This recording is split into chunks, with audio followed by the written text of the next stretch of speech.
Okay. Welcome to the August 12th regular meeting of the Board of Education for Prior Lake Savage Area Schools. This meeting is called to order. Please stand for the Pledge of Allegiance. I pledge allegiance to the flag of the United States of America and to the republic for which it stands, one nation, under God, indivisible, with liberty and justice for all. Roll call. All members are present tonight.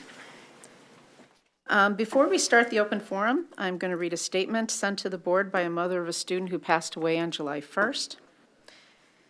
Adeline Sylvia Shepard, or Addie, loved school and had a thirst to learn. She loved to read, create art, work on her writing, cursive, math, science, and more. She loved everything about school. She became close with every teacher, always being helpful and a good friend in the classroom. There were multiple parents attending the celebration of life due to their children asking them to bring them, because Addie played with both younger and older kids, basically all the kids at Kids Company, and the kids wanted to attend, even with us not knowing their families. There are a lot of families and kids hurting in our school district due to this tragic loss. Addie's parents want to thank everyone from the Prior Lake Savage Area School District who have supported them in this difficult time and send their love to everyone. At this, please join the board in a moment of silence for Adeline Sylvia Shepard.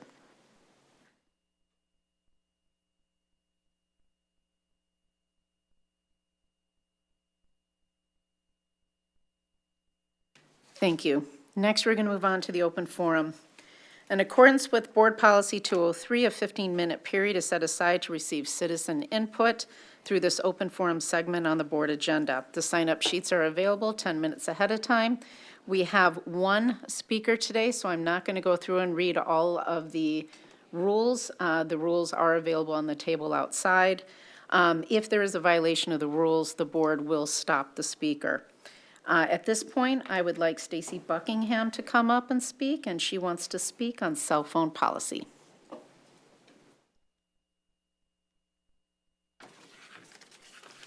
Hello, everyone. Thanks for hearing me. For the past few years, we have heard a lot about our schools failing test scores amid rising discipline issues. I sit on the curriculum committee, and a big push to fix these issues has been new curriculums. But what if I told you there was a much more simple answer? The iPhone was introduced in 2007, which means all of our students haven't known life without them. Since then, studies have shown that teenagers are sleeping less, spending less time with friends, are 134% more anxious, and more likely to feel lonely. 22% of high school students have seriously considered suicide in the past year, and 10% have attempted it. And that is a striking and horrifying statistic. Dr. Jean M. Twingy says, rates of teen depression and suicide have skyrocketed since 2011. It's not an exaggeration to describe Gen Z as being on the brink of the worst mental health crisis in decades. Much of this deterioration can be traced to their phones. Most kids get between 237 and 4,500 notifications per day on their cell phones, with about 23% occurring during the school day. That's 54 interruptions on the low end of the spectrum. This statistic coincides with studies that show students can only focus for an average of 6 minutes before they are distracted by their phone, and it can take them up to 15 minutes to get back on task. What's more, 35% of students admit to using their phones to cheat. Over 1 million students across this country currently go to schools where complete bans are in place. One principal stated, it's an absolute game changer. The climate and culture on our campus is so much more energetic and positive. Another principal stated, we reclaimed the classroom learning environment. Kids spoke to one another in the cafeteria. We had 2 lockdown situations, and without student phones, we were able to deliver vital information to our families without misinformation being spread. We also keep the building more secure and calm because of it.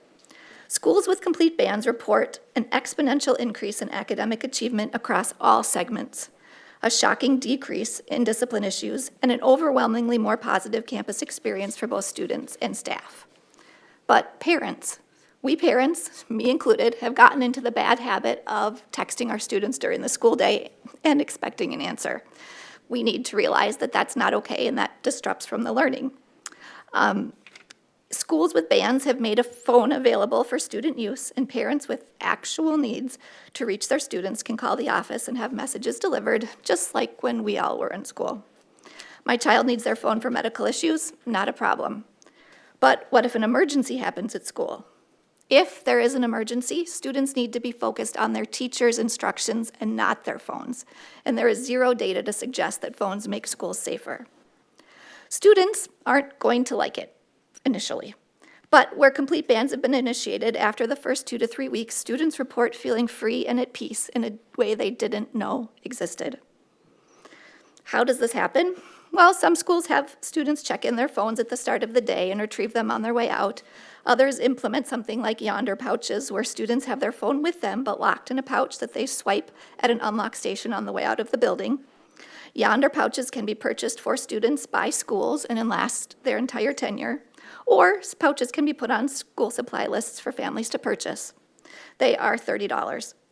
The high school could fully outfit the high school for probably around $100,000, which I think is not outrageous for the benefits that could bring.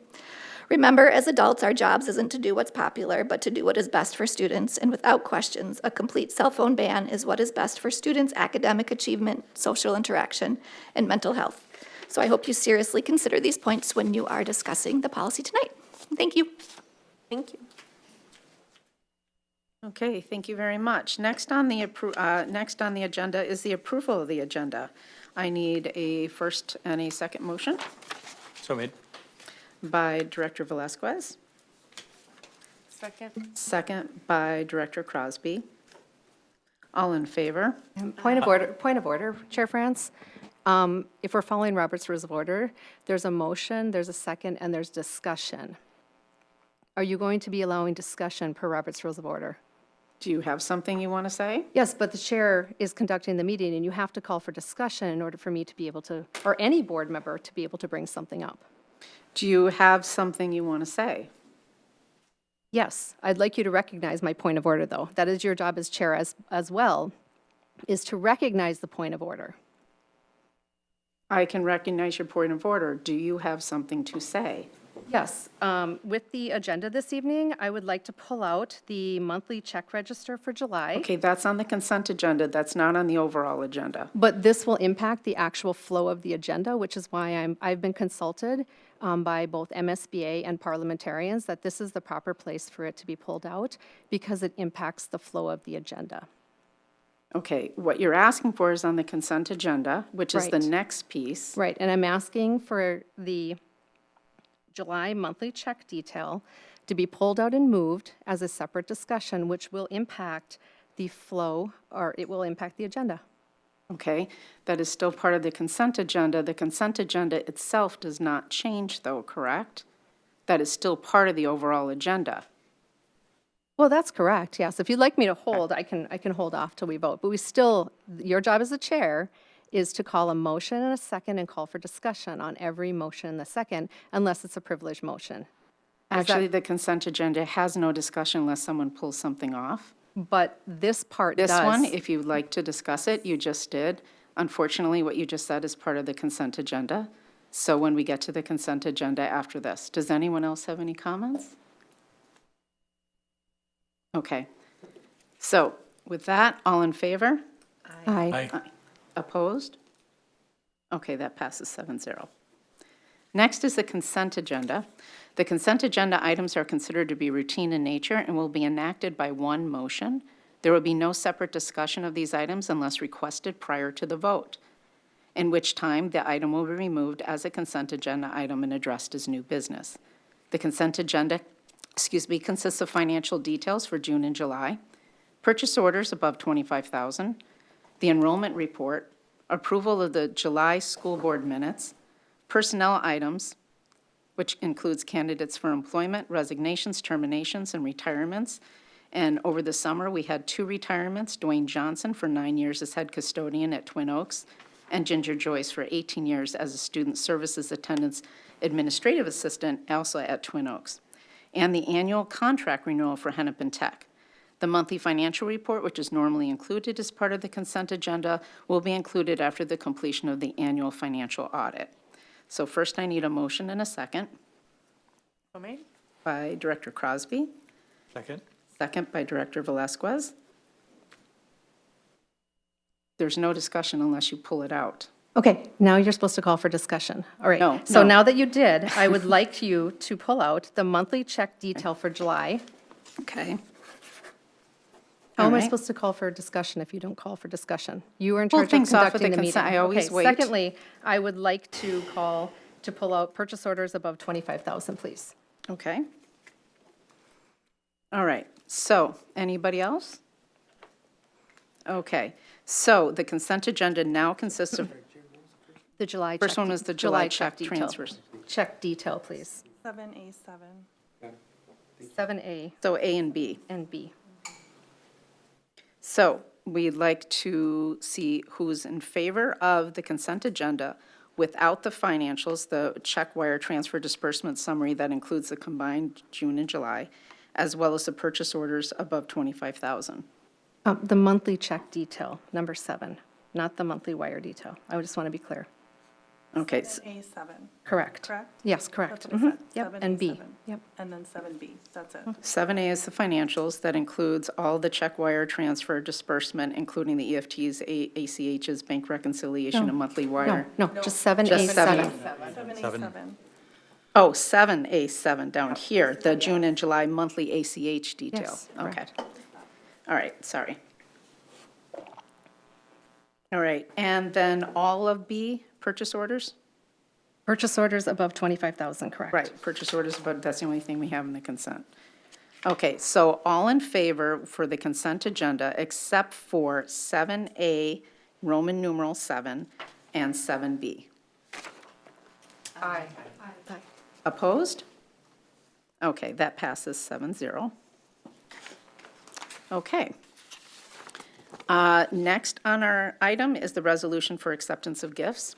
And this month, we have 3 gifts, a 500 mental health wellness kits for grades 6 through 12, a $17,000 gift from the Prior Lake Optimist Club for 2 spot vision screeners, and a $2,500 gift from the Prior Lake Lions Club for the CES Youth Scholarships.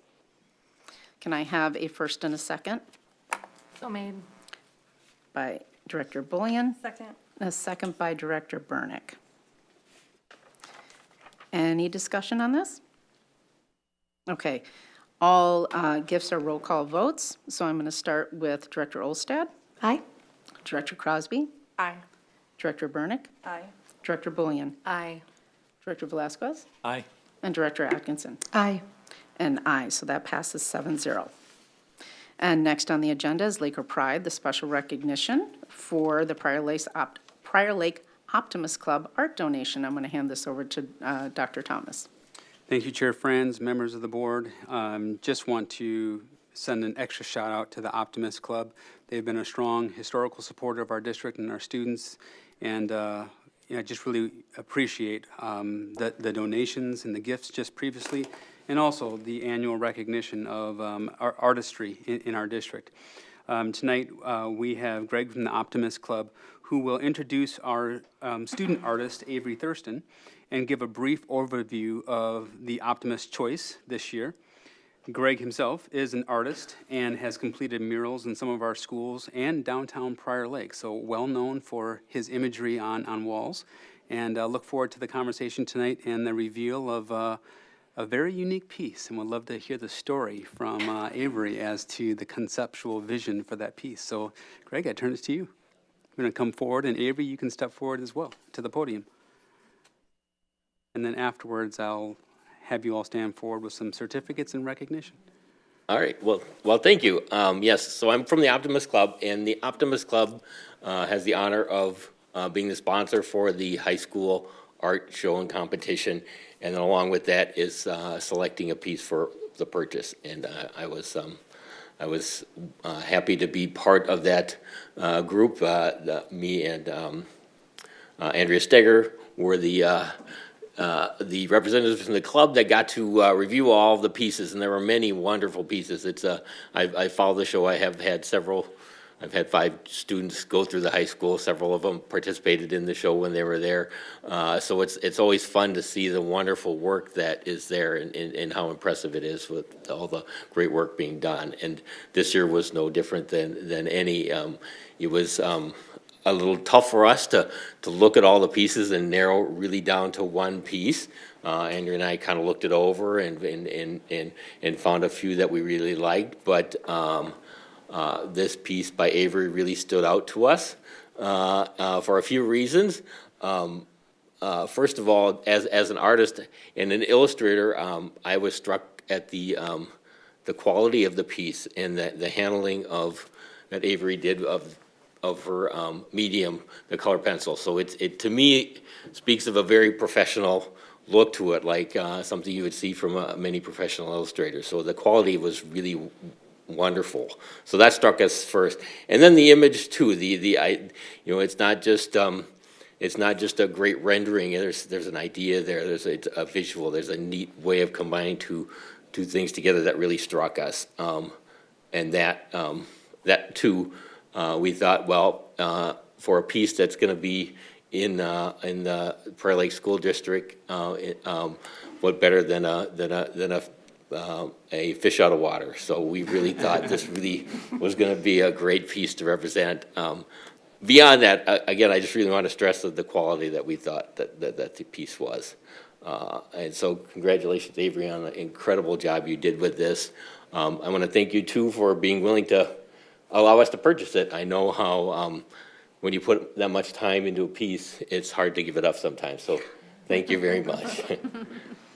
And Avery, maybe if you want to share a little bit about the piece, and Greg, would you mind grabbing it and just kind of standing at the podium so folks viewing this online could also see it while she's maybe talking a little bit about the piece? And Avery, if you just want to share just some brief words about kind of the creativity behind this and what inspired you to create such a phenomenal piece of art. Yeah, okay, so I made this piece right after reading The Metamorphosis by Franz Kafka for my English class. In The Metamorphosis, Franz Kafka explores themes of alienation and isolation by telling the story of a man who turned into a bug and was therefore disowned by his family.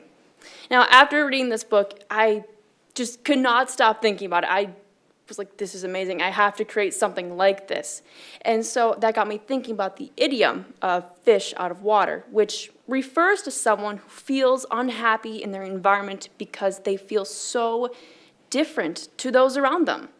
And what I found is that when this social isolation just continues and continues, it builds up, that leads to the person feeling like they are too far estranged to fit in. Similarly to how in Metamorphosis, Franz Kafka explores his experience with tuberculosis by describing his character Gregor Samsa, as a bug. So that's a fish out of water. Wow, that's That awesome. is amazing. Not only is it an amazing piece of artwork, but the story behind that. Usually when we go to museums, we never know what was in the artist's mind behind the creation, and it was also appreciate you letting us get a little peek into your insight and your vision. So it's clearly you've got talents, and we're proud to say we knew her way back when. Yeah, that's so good. Congratulations. Colored and, pencils? I'll turn it back over to you, Chair, and then I'll get pictures if you want any wonderful. words. Thank you. Thank you, that is wonderful. Incredible. And this was all colored pencils, you said? Like, Oh yeah, colored pencils. that's amazing. Pretty cool. Let's Why don't you hold it for your picture?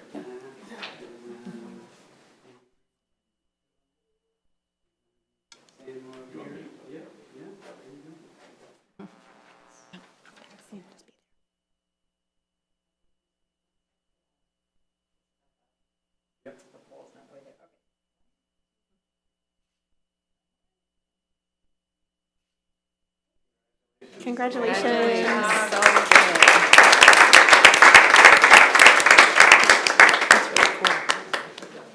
This piece has been in here as we did the set for the meeting. Let me tell you, some conversations About the piece. Incredible. Chair, I turn it back to you. you. Okay, next on the agenda, we have personnel items with Executive Director of Administrative Services Herman, who is suffering from a loss of voice. The first item that we need to discuss is the Early Childhood Family Education Assistant for 16.25 hours per week, and then again, the Early Childhood Family Education Assistant for 26 hours a week. And before we get started, I need a first and a second motion. So made. By Director Olstad and Director Bullion. Okay.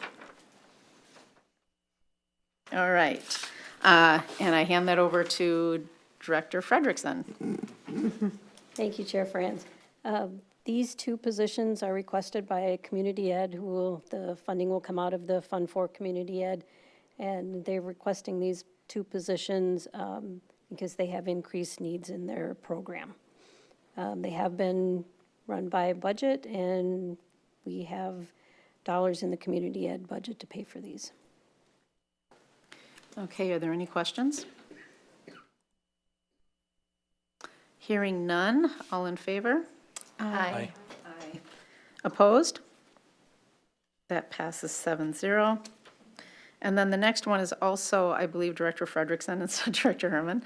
That's additional staffing for 24-25 school year.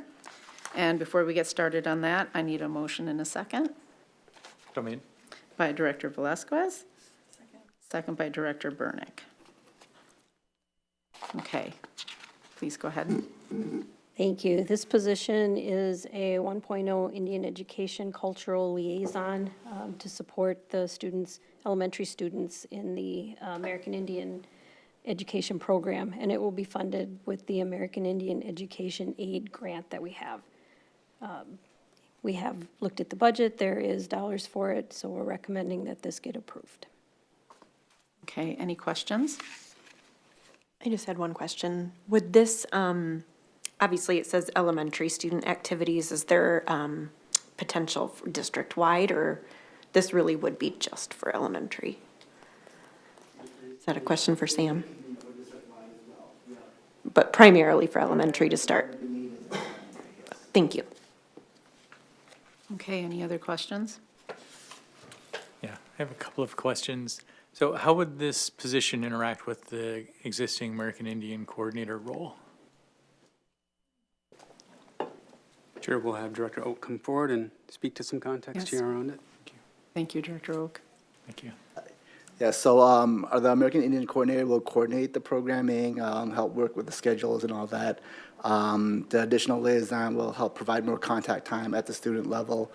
So we'll have one person focus on the high school, and then one person focus on the elementary students, and then the coordinator will be coordinating the program, writing the grants, and making sure that supplies and resources are appropriate for the students. And will this position also help the district get to a place of concurrence? I hope Is that so. also the Yes, goal? that is the goal. Yep. Okay. This is actually a conversation that we've had with APAC We've had this conversation with APAC. Yes. and with the exec committee, and this is the direction that they would like to support. We've received additional resources and monies as well, and as we were talking with them to understand how to best utilize those resources to really differentiate between secondary and elementary support and to broaden that base where we've had one split, now we can kind of help specialize. Fantastic. Thank you. Okay, any other questions? All right. I believe Director Oak has already discussed it with many of the board members that have come in to talk with him, so thank you very much for your added clarification. So with no other questions, all in favor? Aye. Aye. Opposed? Okay, that passes 7-0. And again, the next one is Director Herman, AKA Director Frederickson. And this is for the 2024 middle school principal reclassification. I need a motion and a second, please. So made. Okay, by Director Crosby and Director Olstad. Okay, I hand that back over to you, Director Frederickson. Thank you, Chair Franz. As approved in the 24-25 budget, we are consolidating the two middle schools into one principal position that has already been approved. So this is to restructure that reclassification in the principal's contract for the middle school principal, and we'll be adding memorandum of understanding for an additional $2,000 contribution to a health retirement account for the 24-25 and the 25-26 as we transition. There is budget to pay for this, and it has been approved by the budget office. Are there any questions from the board? I believe this was discussed at a study session and a previous board meeting for the decision to reclassify the middle school principal to be one middle school principal and an assistant. Okay, ready for a vote? All in favor? Aye. Opposed? That passes 7-0. And again, we have Director Herman, AKA Director Frederickson, discussing the custodians and maintenance tentative agreement. Before we get started on this, I need another motion in a second. So made. By Director Velazquez. Second. Second by Director Crosby. Okay, go ahead, Director Frederickson. Thank you. The custodial maintenance crew have signed off on the tentative agreement. The agreement includes moving Juneteenth as a memorandum of understanding into the contract, as we have with all the other contracts. It reflects the health insurance increase allowance of 4% for both 24-25 and 25-26. There'll be salary enhancements for both years of 2% plus steps. We're increasing the overnight hourly stipend to $2 in year one and $2.50 in year two. We've updated the vacation carryover to December 31st. In the previous contract, any carryover vacation they had to use, I believe, until September.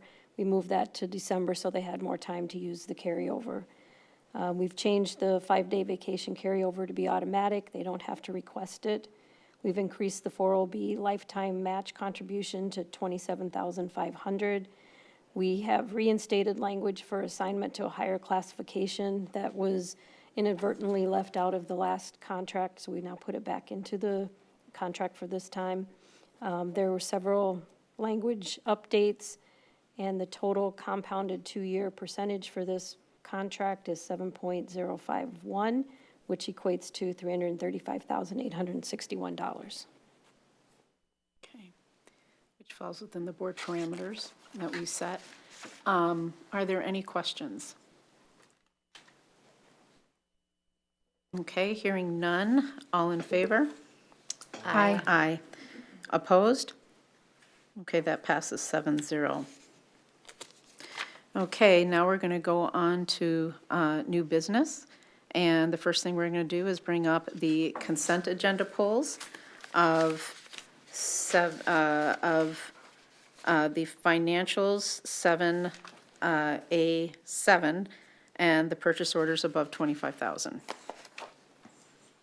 I want to remind the board that policy 203, section 15.3 indicates that questions on things like the consent agenda need to be provided by administration by 4 p.m. on Friday. So administration is able to respond to these questions, not only to the whole board, but also be prepared for tonight. Therefore, there's no obligation from administration to answer these at this time. But in so doing, Yes, thank you. And I do appreciate, I submitted my questions as quickly as could this morning. That information was not submitted by the deadline that administration typically sends it to. So, you know, combing through the July report, I think it was 188 pages or something like that. I do have some questions, so thank you. I am just going to pull up the email that I sent in here. And certainly, I don't have questions on everything that I answered here, but there's a couple things that I think need some clarification on before I can vote on this. The first question I have is there are several reimbursements for non-public transportation. Can you help provide more clarification on what this is for? So again, we haven't had time to actually answer all of the questions. It's been kind of a busy day today, but that one I can tell you that we are obligated to provide transportation for non-public students. We get money from the state for that specific purpose, and if non-publics choose to do their own transportation, then we reimburse them for the cost of the transportation, and that's required by federal law. So it's just a reimbursement from those non-public sites that have requested it. So it would be anybody that goes to, like, private school or? Correct. Charter, they use our transportation, but, well, the one does in our district, but, and then homeschool, I'm assuming? It's for the non-public schools. Non-public schools. Okay, thank you for clarifying that. And then the next thing, the JMF software for $83,505. Last year, when I looked at our board book, that was on the list of purchase orders over $25,000 that we approved. This year, it's not on the list of purchase orders over $25,000. It's clearly over $25,000. It's $83,505. Can you help me understand why it's not on that list and what it is for? I'd like to clarify that the JAMP software was actually in the purchase orders that was carried over from the last year in July. And I do know that that is the same that's happened every year before this, and it's called JAMP. We've had it for years. But we are getting into the weeds of questions that were already Chair France, sent can you, in can you and point answered. to, yeah, can you point to where it is? Because I looked through that list and I did not see it on the July. So you're saying it's on the July purchase orders over 25,000 list? Yes, it is. It was carried over. Remember when last year and this year, Director Frederickson sent the board POs in advance to make sure that they had the money in there? And then every year, the only thing they can do is carry over from the previous year. So don't that is recall in that, there. but- JAMF is very common, but I do That's want right, to add. and then I have one other Yeah. question. There was the Brain Pop. So last year, Brain Pop was on the purchase orders over $25,000. And this year, it's not listed on the purchase orders. It was on the September 11th, 2023 board meeting. And it was, this year, it's not listed on the purchase orders over $25,000.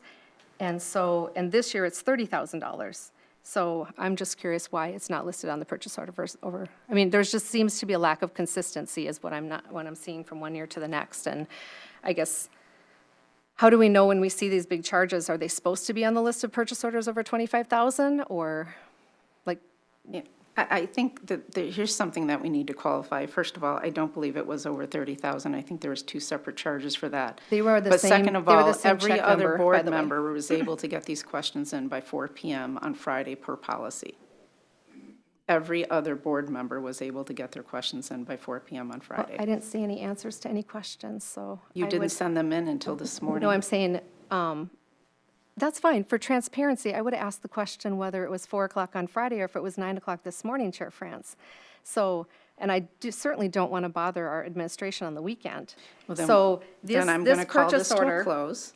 this purchase order was $30,000, $24,000 on one line, and $6,000, exactly like it was last year. Yes, hence That's not exactly how it was. 30,000 because they're 2 separate lines. But that's exactly how it was I am going to call last this year. discussion to a close So you're not because gonna you're answer my asking the question. questions.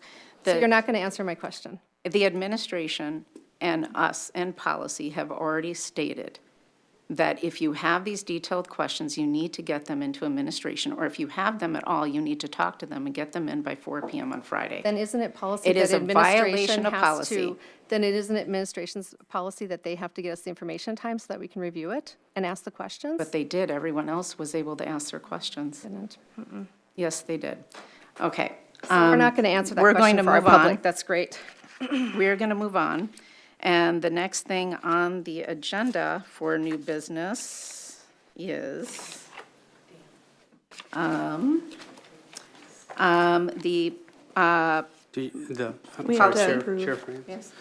These were 2 agenda items that were pulled from consent. So we need to and vote on them. Oh, and the so then, second item, okay. There was 2 of them that were pulled, and I And then think, there's the purchase orders over 25,000 Then we as would well. need- But if you yeah. don't want to Okay, discuss so- those for yes, so we transparency, need we don't to have to vote discuss on those that. either. Does anybody else have any comments or? Which are we approving? No, we The have, we're 2 talking about the agenda consent items that were agenda. pulled from the consent agenda. Okay.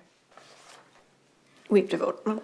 I just had a question about the Do- one-year renewal of the do you Vicama have- GPS services. I'm going to call for a vote,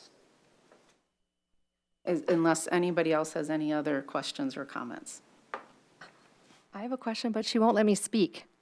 It's consistent. That's consistent at this board table. Okay, so I I'm have going a to call for a question. vote. Does everyone okay with us calling for a vote? We're not even discussing what I called to talk about. Everything that you sent in this morning, I didn't send this in, Chair France. you pulled it, and you had to get your questions in by 4 PM on Friday. Okay? I pulled this from the consent agenda so that we can discuss this because I had a question from a community member, and I'm asking it right here at the board table for transparency. And so my question is, the one-year renewal on the Vicama GPS services for $34,000, the question is, what is it for? And I'll let you answer that first. That was already sent out by Director Frederickson, but you can go ahead and answer Director I Frederickson. did send that out. We also have Director Powell is here that he can address the renewal. Madam Chair, members of the board, the particular GPS one in question is GPS monitoring service for all of our buses and vans that we contract with.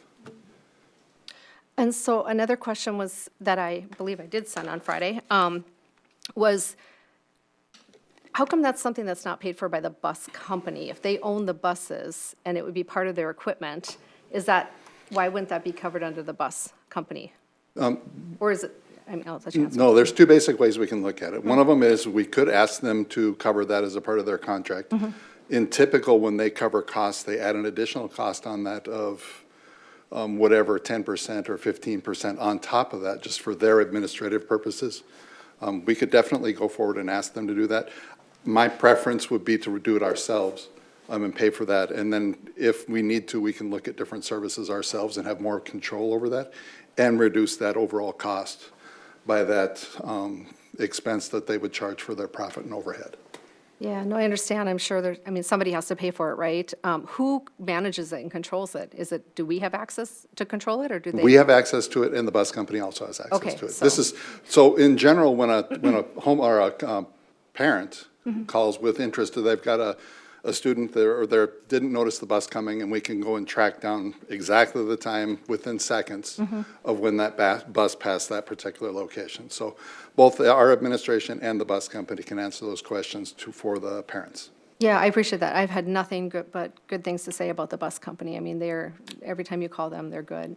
Very helpful. So I just wanted to better understand why that we were paying the cost of that versus it being, I'm assuming it's just not part of the contract. And I know we just renewed that contract, so. It isn't a line item on our contract. Right, okay. All right, well, thank you for sharing that. Thank you. You're welcome. Okay, we are going to vote on consent agenda items 7A7 and 7B. Okay, I have to take a motion in a second first, so. So made. By Director Burnick, Second. second by Director Crosby. All in favor? Aye. Aye. Opposed? Nay. Okay, that passes 6-1. Next on the agenda is the policies for the parent-student handbook, and that will be Director Edwards, of Executive Director of Academic Services. And again, this is something we've done for every year now. Okay. Yep, so this is just to remind you that this portion is the policies that are dictated to be included in the handbook, student handbooks. Each level has additional information in the student parent handbook, but policies specifically are noted here in this document that you have in your packet.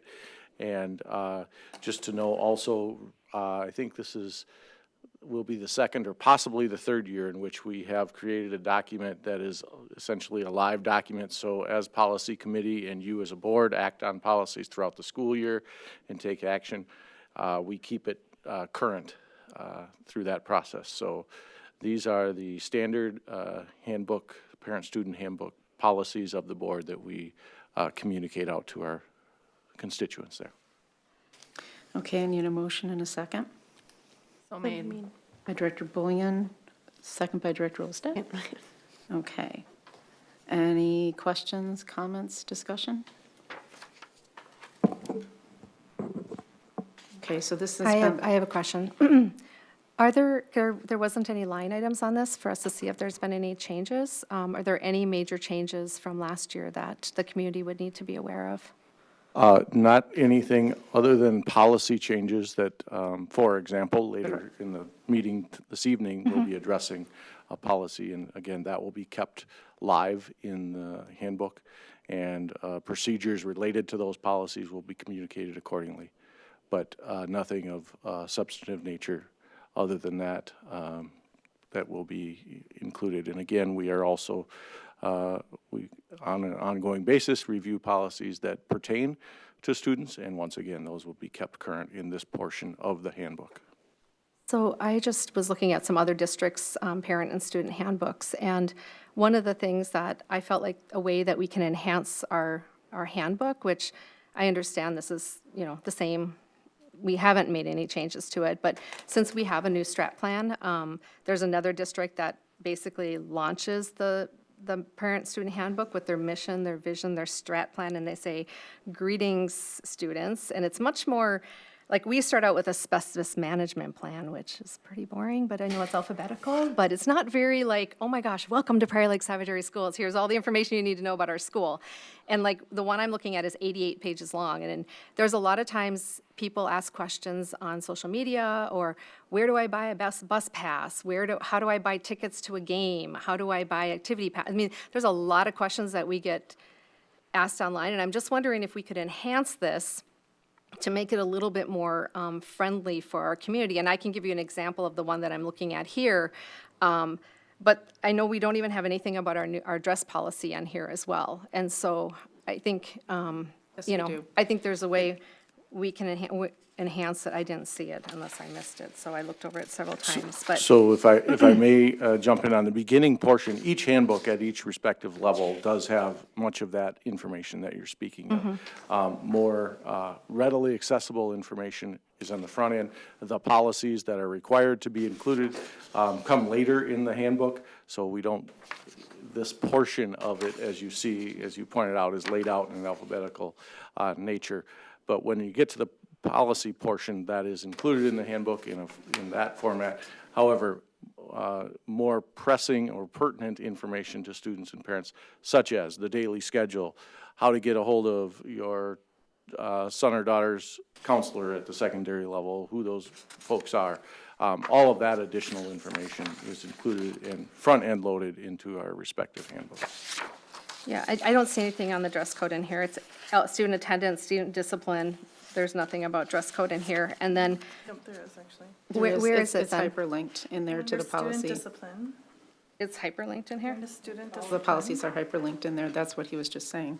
Student discipline, Well, student clearly rights. not user-friendly as having a parent. I'm a parent of a student in the schools, but, you know, I just, Do you want me to tell you where it's at? yeah, no, I see it right here now. It's in the very bottom of it's under student discipline, but it's under I. And responsibilities, student rights Yeah, and no, I see that responsibilities.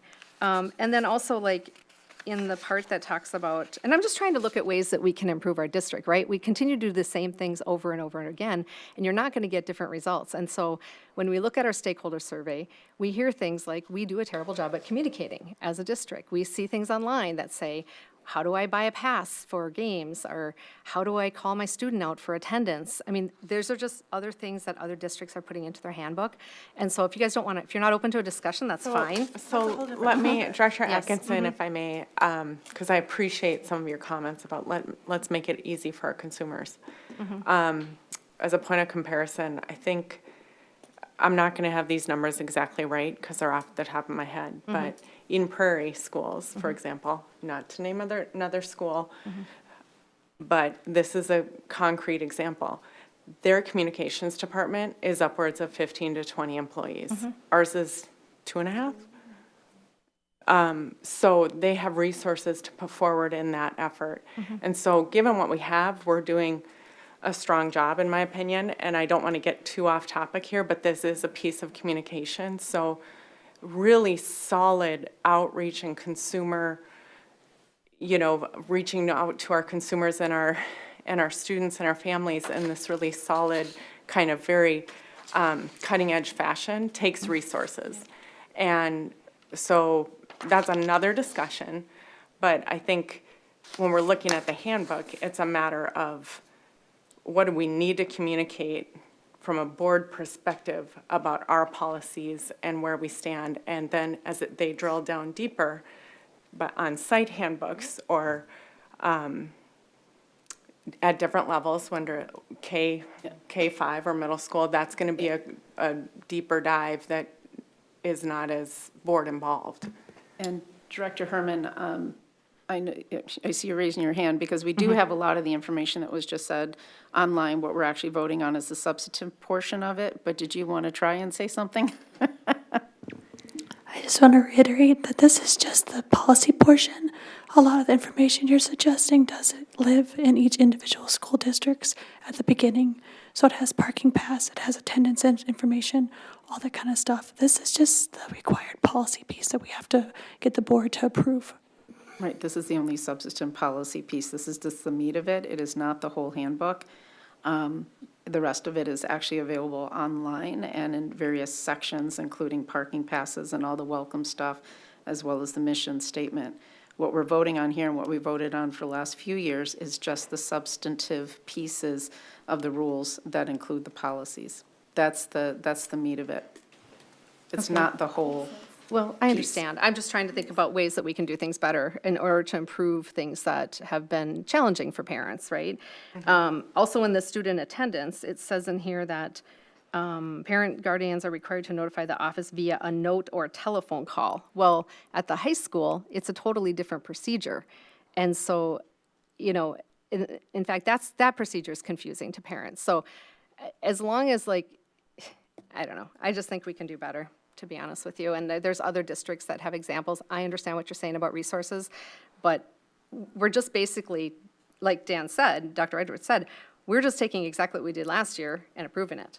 And so I'm just saying, can we take a pause and say, how can we enhance this for our families? A lot of parents say, like, I don't even know who to contact at my school district, right? Like, I don't even know how to find a phone number. Like, let's not speak for the entire community because that's kind of disappointing, right? Like, it's a large district. There's ways to get answers. You can just pick up the phone and call somebody. So, and yeah, I don't think this is the avenue to go down, comments that we're not doing a good job for our students in our community. I think that we are here to approve a handbook, and that's the dialogue that I'd like to keep as part of and keep our. Okay, I was just Out of comparing the- it to other districts, and Okay. there's different districts that do things better than we do. So. Okay, so are we ready for a vote? Yes. Okay. All in favor? Aye. Opposed? That passes 7-0. Okay, the next one is the board roster committees. We have rosters are presented for this year for the Finance Advisory Committee, the Policy Advisory Committee, and the Teaching and Learning Advisory Committee. Before I start, I'd like a first and a second motion. So made. By Director Bullion. Second? Second. Second by Director, sorry. I saw you open your mouth. I was just speaking for you. It's there. Just didn't come out right. All right, so I'm going to hand this over to the various committee chairs for discussion. Thank you, Chair France. The Finance Advisory Committee has 4 openings. We have posted it several times now on our website and have not received responses, so we'll continue to try to recruit for the 4 open positions. All the other ones are the same as we've had this past year. Okay. And then I'll speak for Executive Director Herman. The Policy Advisory did not have any openings for this upcoming school year. All positions are filled. And then the Teaching and Learning Advisory Committee did have vacancies, and we did have some interested parties express interest, actually a very strong slate of candidates, and I worked with Director Atkinson and Director Olsted in selecting the 3 vacancies that we had. You can see in the document that you have, there are still to be determined positions. Once teachers return here in the next couple of weeks, we will solidify those spots, as well as solidify the spot for the APAC representative, working with Director Oak on that. And our first meeting is in early October, so we will have that filled out, that roster filled out for that first meeting. Before October 9th, I believe? Yep. Okay. I think it's, Great. yeah. Okay, any questions? Just one. Dr. Edwards, did you, the staff that we need to fill out for Teaching and Learning Committee, are there interested parties that were that served last year? I think I asked this, I'm sorry, that want to return, or would this be a whole new We're slate? looking for a whole new slate, and we're looking for folks at each level, elementary, middle, and high school, as well as a non-certified representative. So that will go out to all staff when they return in a couple of weeks, an invite to express interest. Sorry, non-certified. Paraprofessionals. Yeah, Yep. okay. Yep, so in the past, that's an add to the Yeah, slate this okay, year. that's what I We haven't thought. had representation in the past. Yeah. Want to make sure we do moving forward. And also, Dr. Edwards, just a reminder of the TBD on the APAC representative as well. He mentioned that. Okay, are we ready for a vote? Okay, all in favor? Aye. Aye. Opposed? That passes 7-0. The next we have the adoption of resolution calling for the general election. And this is the general election of school board members and calling the school district general election. I need a motion and a second So made. by Director Velazquez. Second. Second by Director Crosby. Note that the filing period for school board member filing to run for school board ends tomorrow at 5 p.m. Does anybody, there's really nothing to discuss here, but does anybody have any discussion points or questions? Okay, seeing none, all in favor? I'm sorry, this is roll call. Director Atkinson. Aye. Director Velazquez. Aye. Director Bullion. Aye. Director Burnick. Aye. Director Crosby. Aye. And Director Olsted. Aye. Aye, that passes 7-0. Okay, next one is also a roll call vote for the special election, and that one is for the levy. So I need a, And we're going to do the oh, yeah, presentation. do you want to do a motion and a second first? Or do that during the adoption? We'll do that during the adoption. Okay, that's right, no board action, you're going to do the presentation first, sorry about that. Okay, thank you. I hand it over to you, Dr. Thomas. Thank you, Chair Franz, members of the board. You have seen various iterations of this presentation in different stages of the conversation that we've been having with you around the levy. And just quick question, team, do we have this? Can somebody cue that up front? Thank you. I'm scrolling mine as it's up, thinking it's here, but it's not. And I can certainly come up there, actually.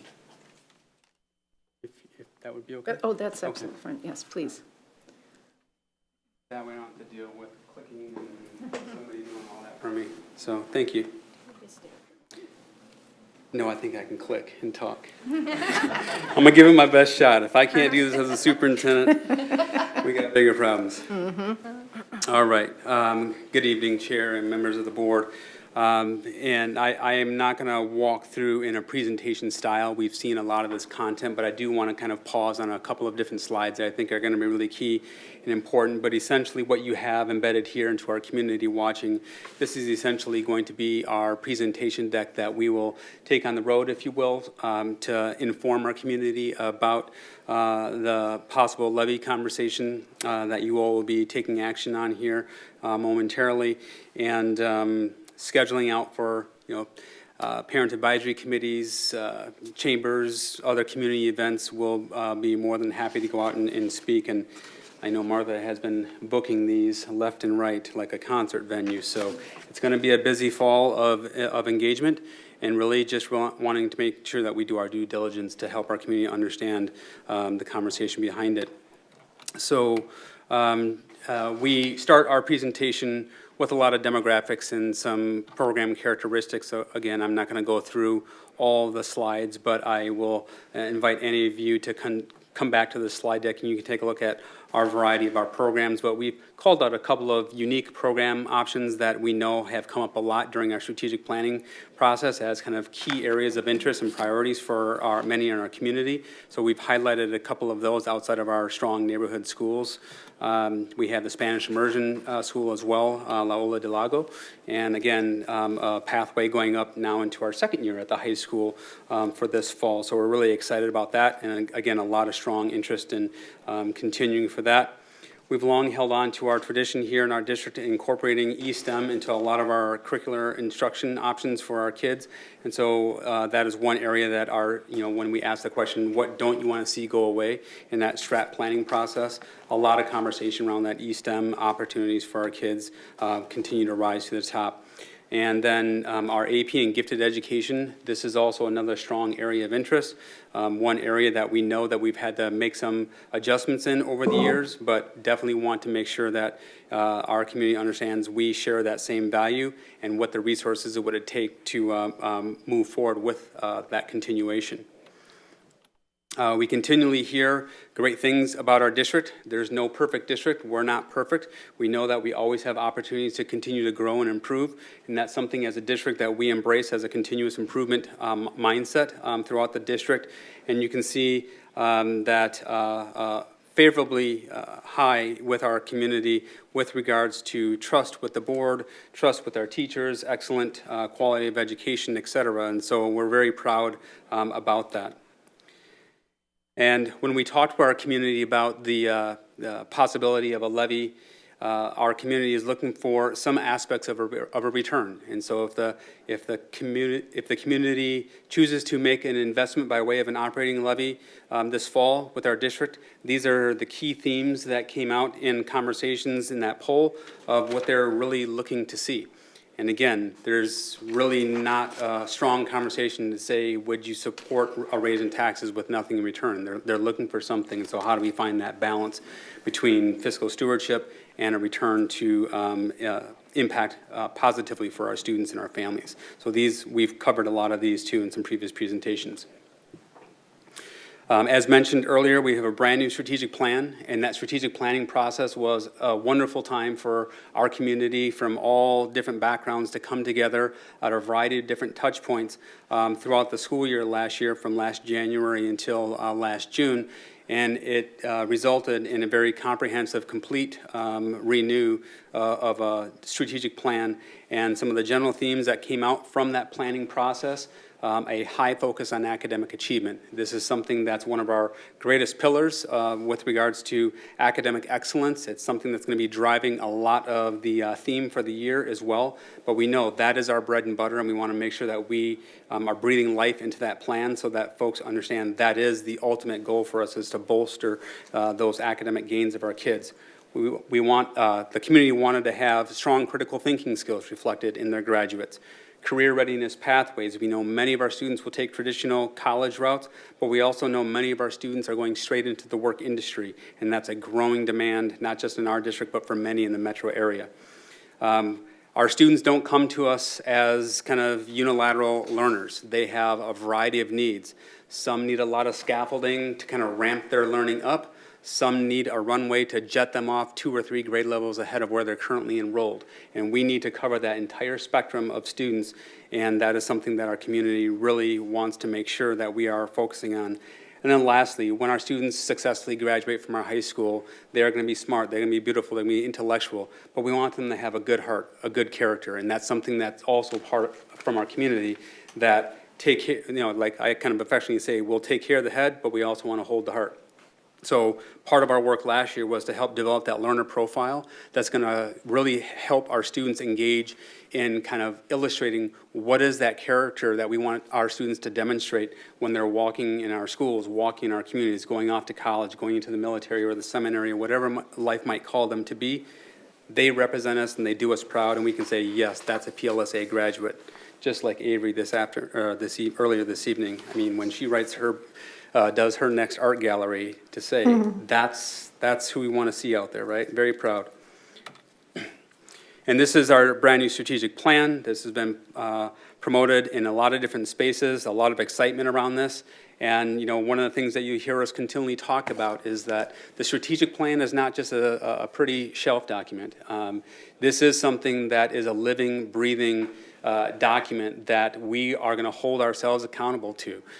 This is something that we'll be launching with our back to school celebration coming up here in a couple of weeks, when we do our back to school welcome with all of our staff, and when we begin to kind of brand the district under the marquee of this new strategic plan, specifically our core beliefs and how the visual signage of those values and those core beliefs are something directly from our community. How do we embody that so that is placed all throughout the district? And so when you walk into a school campus or you walk into a district office, you see those beliefs and you expect the behaviors aligned to those beliefs. That's something that's critically important. Again, way beyond words on paper, and it's something that I hold myself to a high standard for as your superintendent, and it's something that I cascade throughout our organization and throughout our community as well.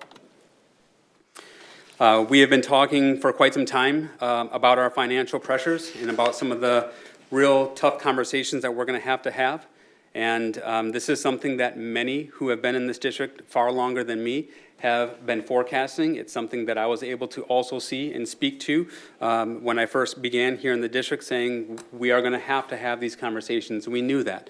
And I think some of our earlier conversations this evening around what are some best options that we can do to enhance product or enhance experiences, and many great ideas that many of you as board directors and staff and community and students have.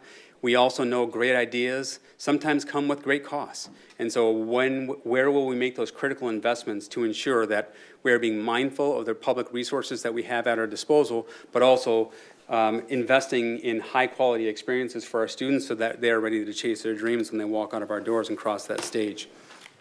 We've been talking a lot about our budget, so this will be a heavy conversation in the community engagement sessions. Much of this you've heard during our financial town halls, et cetera, but our expenses continue to grow while our revenues grow at a slower pace. And whether it's the price of gas, price of milk, or the price of bread, or the price of just doing business here in Prior Lake Savage area schools, everything is coming inflated.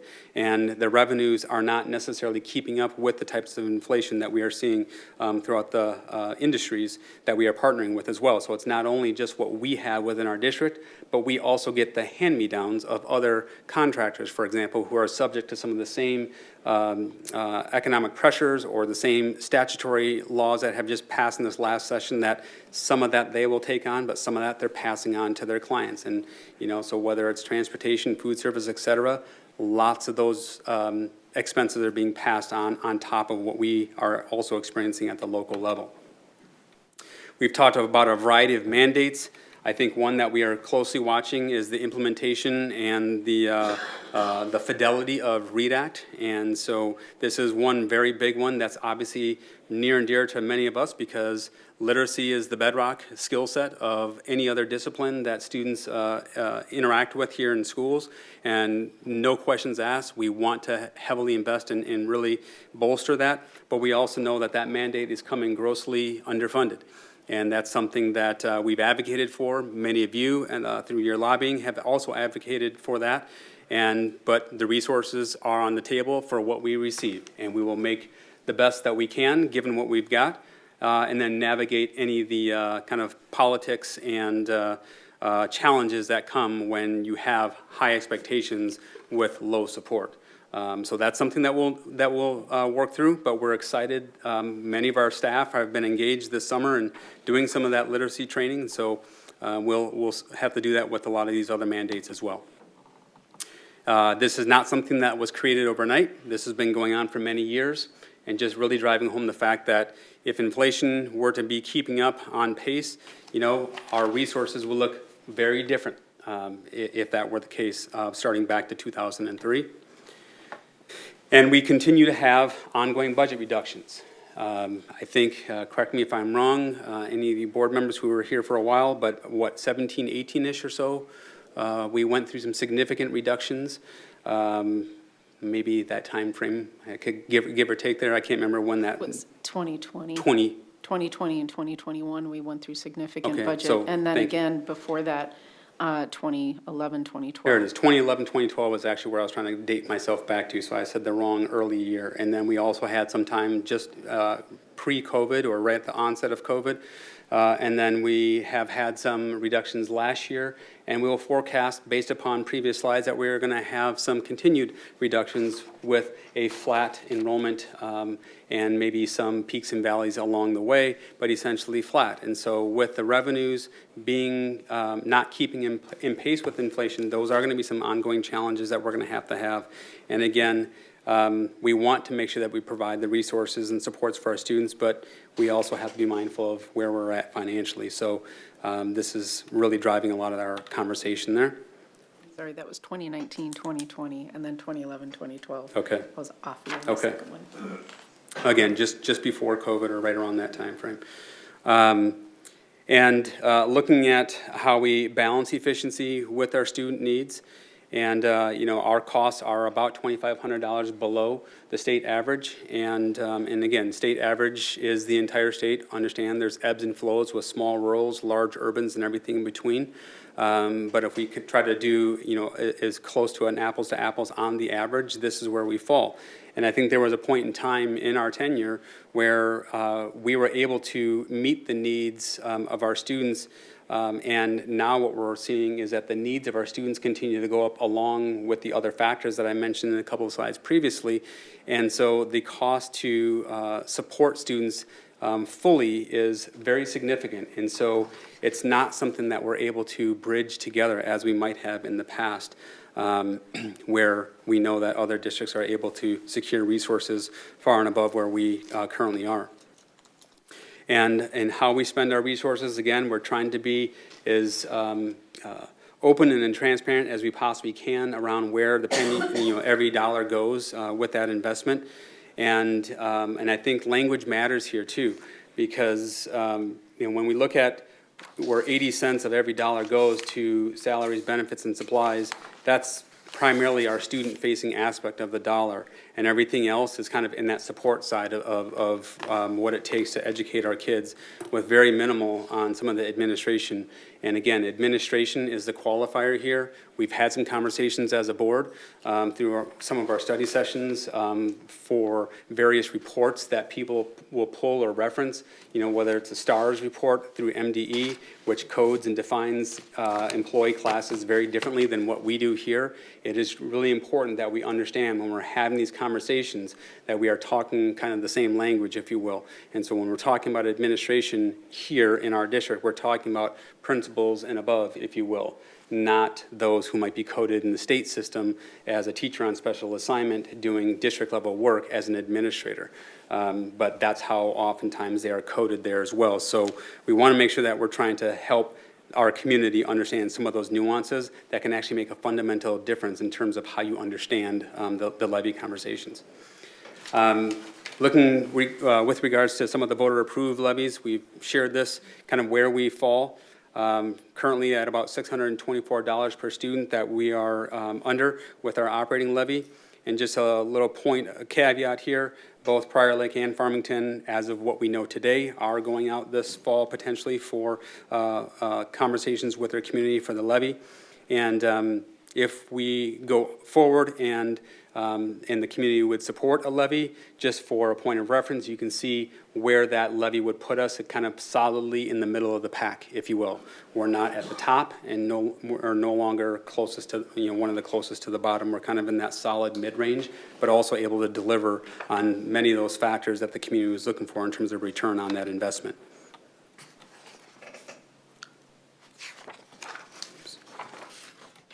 So the proposal, as we've talked before, and just looking at where we are looking at the $45 a month on an average 450,000 medium value home is that sweet spot balancing between an expectation on a return for that investment by way of by way of taxes to support an operating levy, which is repeal and replace what our current, so get rid of what we currently have, start anew with a brand new levy.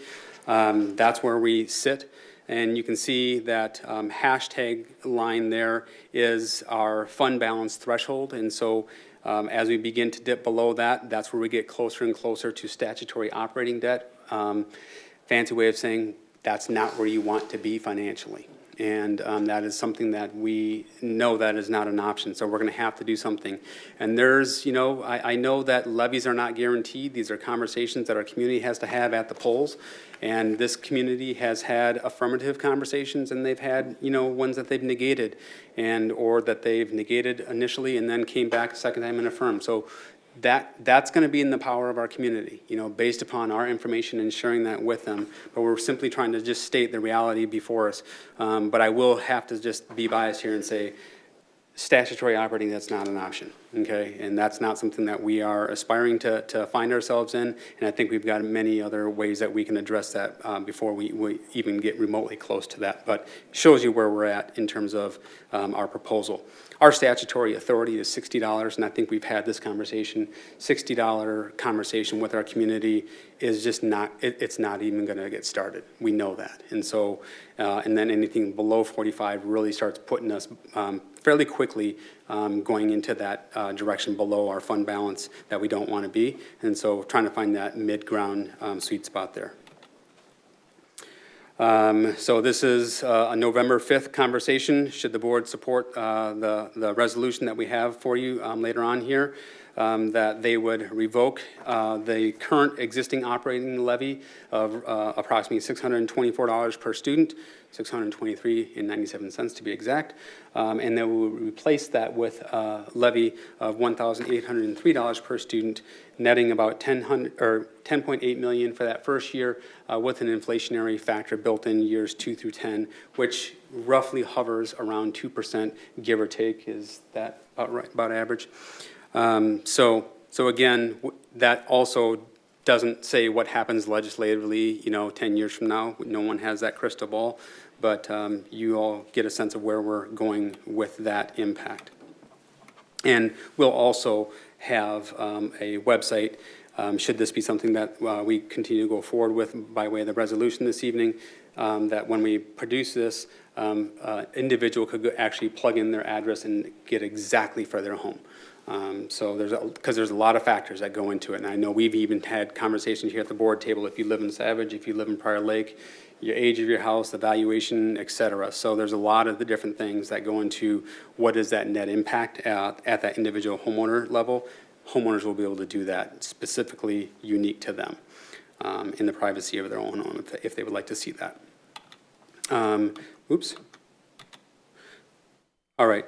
So we're seeking to sustain our current academic programs, really strengthen our financial stability for years to come, and then make some key investments where we are going to start seeing that accelerated growth rate in our students' academics, as well as that holistic support for our kids, and also deliver on the expectations that are associated with our brand new strategic plan. One of the pieces of feedback that I've heard coming in as a newer superintendent 3 years ago or 2 years ago is that in the past, how we've communicated some of the specificity could have improved. And again, not being here, but hearing some of that feedback, we thought as a team that we really want to make sure that we are as specific as we possibly can be, with some latitude by way of our Levy Oversight Committee to be able to have some nimbleness to it based upon what happens in the actual practice. But one of the things that we want to make sure that we target is bringing on those additional specialists into every one of our buildings so that they can actually enhance that spectrum of learning that I just mentioned a few slides back, where if we need to scaffold up or accelerate on, we have real specialized trained staff who can enhance that differentiation and meet the rigor, whether it's scaffolding or accelerating. Rigor still has to be at the core, and that need to be able to conduct that professional support and development with our teachers so that they can be responsive to those individualized needs that exist within the classrooms. Going back to that strong desire for our Spanish immersion, many people I've heard through our strategic planning process say, well, that's kind of a luxury. And that's that person's perspective of that. And I would wage to say that in, the world that we're living in, coming out monolingual is probably going to be a deficit in the years to come, where more and more countries are coming out double or trilingual students. This is something of strong interest, and it's also something of a strong life skill. And we have heard, Dr. Edwards and I have been at many a meeting in front of hundreds of folks in auditoriums, hearing the concerns expressed by our families around the investment need around Spanish immersion, particularly the vertical articulation and coordination K-12, and some of the gaps that our kids fall into, and that they've invested these resources up front and then only to kind of fall back behind, and it's hard to pick up when you're still in that language acquisition mode of learning. And so again, really finding ways that we can enhance that vertical alignment with our Spanish curriculum across all of our grade levels. This past year, we've had some really effective class sizes. We heard a lot about that. Matter of fact, I think one of our last board meetings of the year, we heard a teacher come forward during public comment speaking about that. And we know that when you have a smaller class size, you have the greater ability as an educator to have those one-to-one connections and deep connections with your students and really get to know them on a very personal level. And we want to maintain that and enhance that wherever we can. And so if we do have areas of our district that have some larger class sizes, or we have grade levels that are growing, we want to be able to mitigate that so that we can have that personalized experience of learning in every single one of our classrooms throughout the district. Increasing staffing for behavior intervention and student support. This goes back to the head and the heart, that holistic perspective of how we educate our kids. Our staff do an amazing job with the academic components, really bringing that forward. That's first and foremost. But we also know that there are a variety of things that we have to engage in. Getting to know your students, activities to build community in your classrooms, within your schools, et cetera. Students who might be struggling socially, or maybe there's some things happening that they need to have an outlet or a release to go talk to a trained professional. Well, our math teachers, they have a big heart. That might not be their virtuosity. They need a colleague to be able to maybe meet that need. So our counselors, our psychologists, our social workers, this was something that I heard after my first year. Folks were clamoring for this support, both our students, our families, and our staff. And that has been a really significant aspect of support to really help bring the temperature of dysregulation down in many of our buildings. And many of you know that there are certain campuses that were just kind of bubbling up. Well, a lot of that has really calmed down. And I attribute a lot of that to the investments that we made the second year that I was here to really bolster that overall holistic support. And so here we're looking to introduce counselors to the elementary level, really hitting early on some of those social needs that our kids might demonstrate so they don't become patterns of dysregulation later on in their academic careers. And then also at the high school, we know counseling ratios in the state of Minnesota are among the highest in the nation. And our district is not exempt from that. And so we want to make sure that when kids are in that Final Four, that push to walk across that stage, we want to have all the resources and supports necessary to make sure that they are on track for graduation when they walk into that high school, and they stay on that trajectory as they cross that stage and get prepared for life after high school. And some of the psychologist support, again, adding additional psychologists to assist in addressing those academic and behavioral needs. Right now, many of our psychologists are relegated to pure special education assessment, which is a great skill set because that demographic is growing significantly and very rapidly. But we also need time outside of just diagnostic testing of kids. We need other aspects of the psychological industry that allows us to holistically support our students. So we are looking at adding 2 of those psychologists to address some of that behavioral component here throughout our district. We talked earlier about career pathway programs as being a real big conversation piece throughout our strategic planning process. Every year, every July, we have a metro-wide mayor and superintendent convening downtown Minneapolis. And last year, this was the topic of conversation. Every district in the metro is partnering with their cities, looking to expand these career pathway programs. It is a high-demand learning pathway for many of our students here in Minnesota, and that's not going away. We have partners, neighboring districts who would like to partner with us.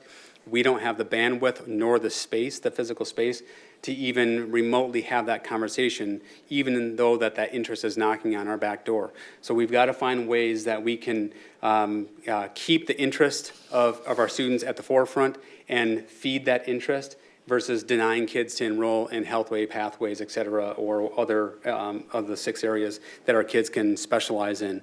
So we need to look at some space conversations. I think with that greater space conversation comes various partners who would like to be a part of this.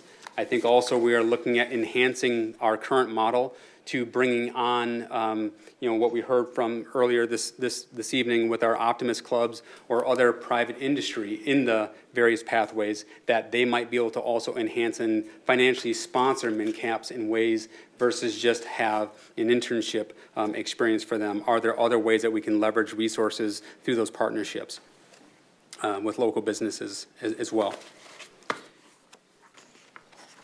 School safety is something that will continually come up, and I don't see how we would be able to have conversations about high-quality academics without kids feeling safe and secure in their learning environments, first and foremost. When our families send their students, their most prized, precious joys, into our classrooms every day, my parent radar does not go down to say they better be safe, right? And when, you all can think about when you're releasing your kindergartner for the first time, and that was a tough experience, but you knew that it was going to be okay because schools were safe for your kids. And given what we have been seeing happen throughout our country, throughout the world, with regards to safety in our campuses, K-12, higher ed, or wherever, we want to make sure that we are making that investment as well. And so enhancing classroom security, where we can, and these are all coming from our Homeland Security audit that we just recently completed. This is kind of in this priority area where we would make some of those investments. So when we have a situation in our schools, we want that quick ability to lock down a campus, lock down a wing, et cetera. So enhancing those door locks for quick emergency responsiveness is something that we would look at making. Perimeter security. We know that we have areas within our schools that have lack of coverage, if you will, for some of our cameras, and or some of our cameras being outdated and more pixelated, and so we might need to enhance the quality of resolution, et cetera. That is something that we would like to make.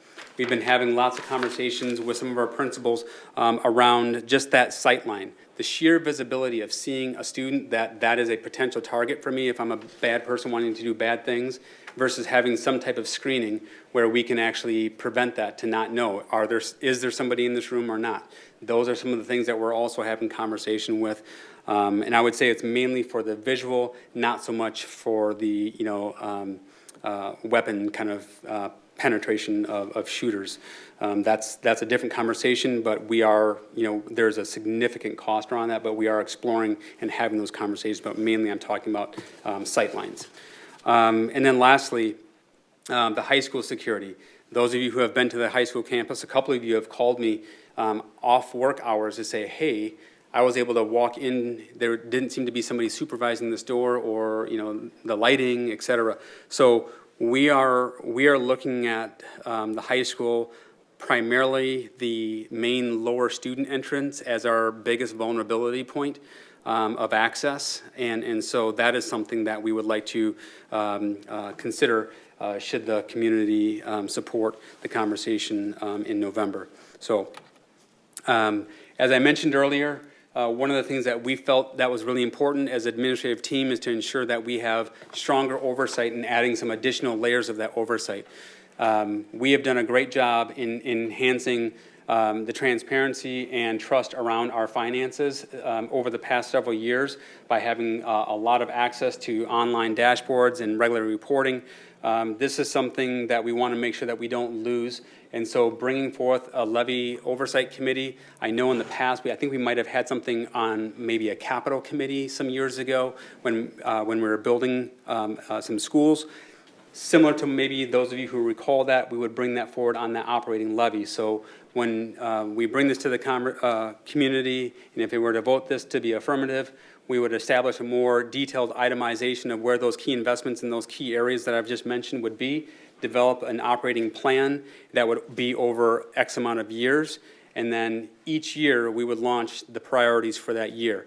If over the course of that levy, we are finding that the strategy of investment that we are going to make around a said investment wasn't getting the return that we would expect, we want to bring that conversation back to the Levy Oversight Committee to give them the data and the information about our concern to either withdraw from that commitment and revise that commitment, and or maybe we're seeing extreme success and we want to further amplify that, and so we might ask to move some resources from a different levy line item because that is really getting the outcome that we strongly desire.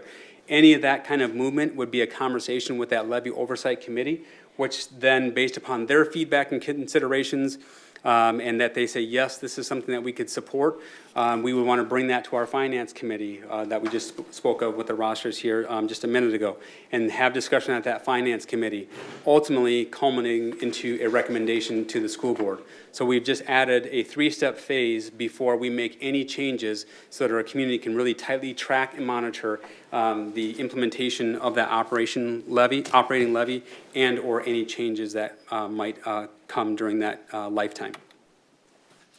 And if we aren't successful in passing a levy, which again, this is something that will be in the community's purview, I really don't want to, as the superintendent, be naive to the fact of the tough conversations we're going to have. We've been living this, unfortunately, for several kind of rounds of deep reductions in this district for some years now. So this is nothing new in terms of process, but the actual conversation is slightly different because we've trimmed a lot to this point. And when we, have to make reductions upwards of $5, million just using like this year or, more, that's not just a little bit of a trim. That's a deep impact in a budget our size and a district of our size. And so some of the things are likely to include conversations about closures of school campuses or programs that also might result in boundary changes. Many of you have lived through that. I still hear that from our community about the impact of those conversations and those impacts. Class sizes, that is a real conversation to have. How large can we make class sizes before it becomes negatively impactful to the learning? But that's a reality that we'll have to have. Reduction in personnel expenditures, movement of programs. I won't read the whole list, but there's an array of things that we're going to have conversations about. There's no sacred cows, right? We have to have the full conversation. And I'm not wedding ourselves to anything that you see here today or anything that might not be listed here today.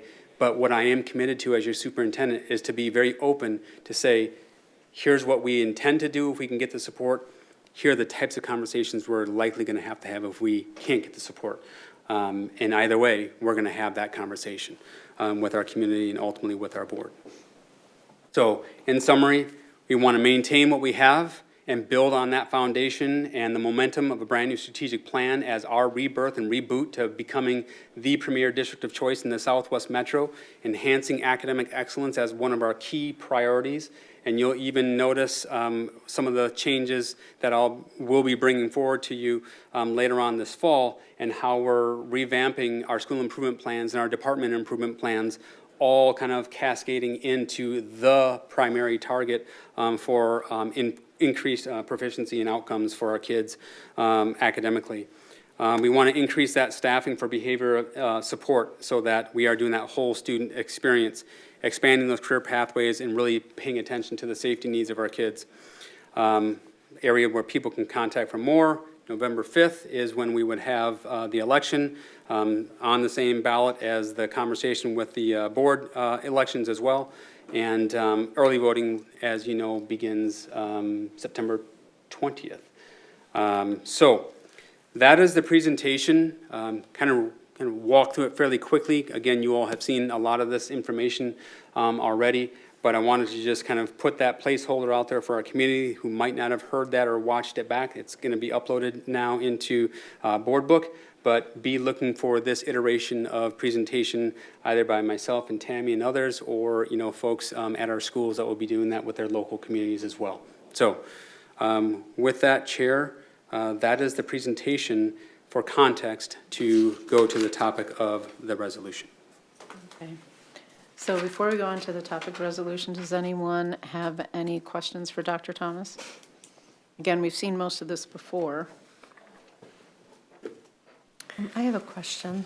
I know our community wanted more transparency on, what we would list as far as what they would basically get for their investment spend. So I support that. But the one that I'm really struggling with as I've looked at other districts and their levies and how they presented them is the list of cuts, because I know that list has already changed. It used to have iPads on there, now the iPads aren't listed. And like you said, it is fluid. And ultimately, it comes to the board for discussion. And knowing that we have board elections this fall, 3 seats up, we'll have a new board next year, or a portion of our board.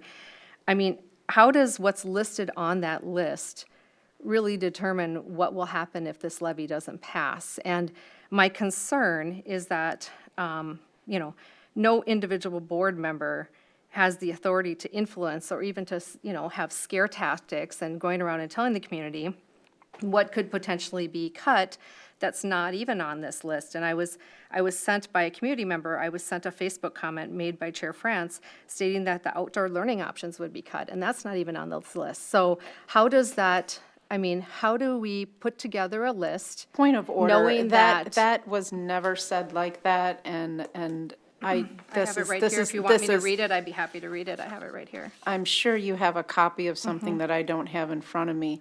I'm going to ask you to keep this conversation professional and respectful, not take things out of context, and not call out other board members that you just apparently just want to aim at. That's unacceptable, period.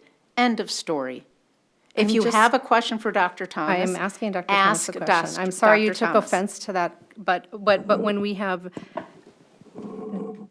So No, I can, let me you're get back to done my- with let your me get back to questions. my question. Dr. Thomas, So- please So, address. going back to the technology, first of all, Director Atkinson, as I stated, this isn't exhaustive. Right. We know, but we needed to be illustrative so that our community understands the conversations that we are engaging in as an administrative team, that kind of everything's on the table. To your point about technology, it actually still is one of the bullets, reducing student access to educational technology. That's the conversation Oh, it about just changed from iPads, okay. and whatever.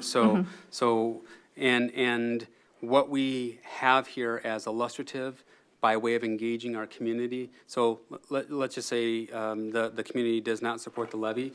We would go through an engagement process of identifying where are the areas that we may need to address to make budget reductions in a more comprehensive way with our community, because it's going to be deeply impactful, and we want to make sure that we're hearing and understanding from our community around that. So that process would also include some things that might not be on this list. right, that and we similar want. to the budget cuts that we did this year, they would come to the board for Yes, we would come. discussion and Yes, just like There we would be did this ample, past year, yeah, so, as we prepared the ultimately, budget for the board, that process, chair and board directors, would be no different. And we'll talk a little bit about our budget timeline, I think, tonight too, as one of our topics. But that won't change. You'll have ample engagement. We'll have our town halls, et cetera, things that we've done in the past. Ultimately, we'll be recommending a budget to you all that will include, like we did this year, upwards of whatever the millions of dollars that we would need to reduce to kind of bring balance to that budget. So that would stay the same. and so this is the presentation that will be going out that the community will see on any of the presentations that you're Yeah, giving, or? Yes, this or- is kind of, this or is in the kind of like schools the. or whatever. This is I would say this is the primary presentation. I will say that as we've done in the past, and as you all probably have gotten to know me as your superintendent, I don't script well. I like to hear and listen to what's happening and what's happening from our community and our staff. There might be themes that begin to emerge that I'll probably incorporate into the presentation, because it is now that organic of a process, because I want to make sure I'm repeating back what I'm hearing along my journey as your superintendent. So this is what we have today. I would say 98% is probably going to stay the same, allowing for autonomy to understand we're going to hear things differently as we go out on these conversation tours, if you will. And we want to say, hey, you know what? This is like the 5th time we've heard whatever. I want to make sure we bring that point to the broader community so that we're echoing this trend that we're beginning to hear. So, Okay, but generally and speaking, yes. Thank you. And then lastly, one of the questions or concerns that Dr. Edwards and I heard at the Prior Lake Days is, without a newspaper, how are we going to be communicating this to our public? And then I think I had also asked before is, will that result in additional marketing spends, and how much are we budgeted to spend on marketing for the levy as well? Yeah, so we are trying to be real creative and innovative with our finite budget and our department of communications, and they are small but mighty, as you always hear me say. And we also are partnering with CISO, who is a strategic consulting group who specializes in working with K-12 specifically around levy conversations. And so we've been doing some promotional pieces with them that we'll be able to distribute out, kind of making our own videos versus commissioning that we've done in the past. We're taking that in-house. We have our public notices page, and again, I'll just reiterate for the community, if you go to our school board, or if you go to our district website and just hover over About Us, and you'll see public notices, or you can go into the search bar and just type in public notices. That's our de facto newspaper. And if you all as a board could also remind folks, that is a big area that we will be utilizing digitally to replace our advertising that was going into the Prior Lake American and the Savage Pacer. I know that Martha has already extended partnerships with our local libraries. There are certain things legislatively that we still publicly need to post in those spaces, and so we've got agreements. So thank you, Martha, for your work on that. And we also have the Senior Center in Prior Lake. Club Prior. Thank you, Club Prior. I probably will get in trouble on that one for calling it the Senior Center, but it's Club Prior, where folks play bridge. But that is also, they've also helped partner with us, both in terms of posting as well as shared space for events. We've allowed them to use some of our spaces, and they'll allow us to use some of their spaces where we know we'll have a different kind of audience too. So thank you to Club Prior and the city's leadership for allowing us to kind of be in those spaces. So yes, that is where you will find a lot of our information. Then we'll do our, mailers. We will have some of those promotional videos be sent out through our student information system. So we know a lot of our parents are checking Schoology and the such of where they might find assignments and things of that nature. Promotional statements from our principals, they can push that out in their newsletters. So a lot of different venues. And I think it allows us to also to ensure other partnerships. For example, we have some other publications, residential publications that we've also been invited to have a standing column, and so we'll do those targeted pieces. But a lot of it also is going to be a campaign roadshow. So a lot of folks out in the community trying to get into these spaces, and community has heard me make this offer, and a couple have taken me up on this to have, it's that time of the year where we're approaching the driveway bonfires, as they sit around and just talk as Minnesotans do at the end of the driveway with the fire pit. And believe it or not, those are some of the most impactful, powerful conversations to have versus a room of 100 and you've got a driveway full of 10. So, and anything in between. So we will be wherever we need to be and get our message where it needs to be. So thank you for that clarification. Others on the board? Or question? Yeah, a couple of things that just stuck out with me too in this presentation is, when you talk about the whole student, the heart and the head, I think that's incredibly important. And I think we heard that loud and clear in our strategic planning community meetings as well as the MinCap support. That one was a big one in a lot of the community meetings, was let's utilize our neighbors and our business owners and our community to, help. And I think that could lend itself to some natural cost savings too in a lot of different ways. So I really appreciate that as well being discussed in this plan or in this presentation. I'm also pleased that we're including the inflationary factor. I think that's incredibly important for people to realize too, that that is built in to this now. And you know, I'm already seeing, you know, as we get ready for back to school time already, you know, a lot of teachers posting their Amazon wish lists, you know, and I've seen the generosity of our community when somebody says, I need more Kleenex, I need more, you know, whatever in our classrooms. And I've seen the generosity of our community come through in spades when it comes to that. So I'm glad that we're talking about, you know, as specific as we can get right now, right? Because a vote hasn't happened, and I realize that. The two questions I had was, what goes into scenario planning? What is kind of the process for that? And then my second question is, when it comes to the group that will be formed, The Levy Oversight Committee? thank you, the Levy Oversight Committee, you know, we've kind of touched on this a little bit.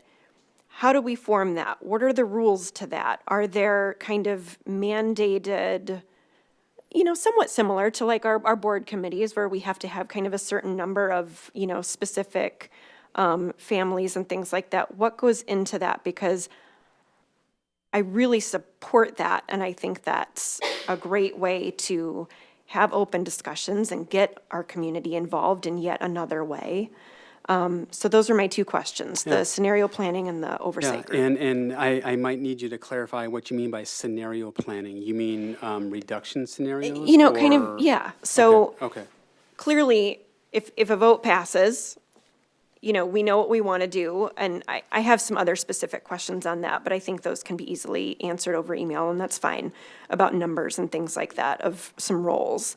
But, you know, on the other side of the scenario, Sure. what's the process that Yeah. the district staff kind of goes through to look ahead? So, yeah, I'll start with the latter, because I think that's a shorter one, and that is the Levy Oversight Committee. I would envision to be very similar to the board committee structures that we have.